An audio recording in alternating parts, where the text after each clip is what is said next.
You know, Charlie Munger was asked at one of the Berkshire annual meetings by a young man, how can I get rich? And Munger's response was very simple. He said, if you consistently spend less than you earn and invest it in index funds, dollar cost average, because you're putting in money every paycheck. Mm-hmm. He said that in about 20, 30 or 40 years, you can't help but be rich. It's just bound to happen. And so any individual investor, if they just put away 5, 10, 15% of their income every month, and they just bought into the low-cost index funds, and just 2 or 3 of them, to split it amongst them, you're done. There's nothing else to be done. Now, if you go to active managers, the stats are pretty clear. 80 to 90% of active managers underperform the indices. But even the 10 or 20% who do, only 1 in 200 managers outperforms the index consistently by more than 3% a year. So the chances that an individual investor will find someone who'll beat the index by more than 3% a year is less than 1%. It's 0.5%. So it's not worth playing that game.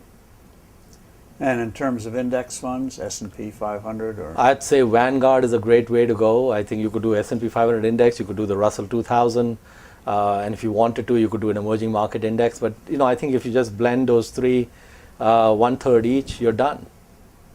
And if you're in your 20s and you start doing this, you don't need to even go into bonds and other things. You can just do this for a long time and you'll be fine. On TV, when these folks make recommendations, you compare it to, if you buy something that you heard somebody recommend on TV, as going into the Roach Motel. Can you please explain? Well, you remember those ads that ran where the roaches check in, Yep. but they never check out. So the thing is, you watch some talking head on TV and he tells you go buy whatever company, Waste Management or Citigroup. When its price gets cut in half, he's nowhere to be found.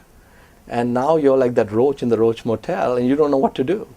You don't know whether you should hang on or sell or stay. So the only reason... Or if it goes up, get out? Yeah, if it goes up 10% or 50% or 100%, what are you supposed to do?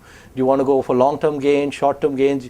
Basically, you have no roadmap. So the only way one should buy stocks is if you understand the underlying business. You stay within circle of competence, you buy businesses you understand, and if you understand the business, you understand what they're worth. And that's the only reason you ought to buy a stock. And looking around the world, you made mention, I think, in the past, if you want an index fund with emerging markets, okay. But you take a skeptical eye to investing in other countries around the world. You don't preclude it, but you see some Well, Steve, risks. There's plenty of great opportunities in many countries. But I would say it's probably a no-brainer to avoid Russia, Zimbabwe. And even if you look at a place like China, which I think will create incredible amount of wealth for humanity in this century, the average Chinese company has 3 sets of books. One for the government, and one for the owner's wife, and one for the owner's mistress. And so the problem you have is you don't know which set of books you're looking at. And so I think in Chinese companies or even in Indian companies, you have to add another layer, which is you have to handicap the ethos of management, and that can get very hard, especially when someone like me is sitting in Irvine with naps in the afternoon trying to figure that out. You also say you don't think you get much talking to CEOs because they're in the business of sales. Yeah, the average CEO, first of all, the average public CEO is a person you'd be happy to have your daughter marry, any 5 of them.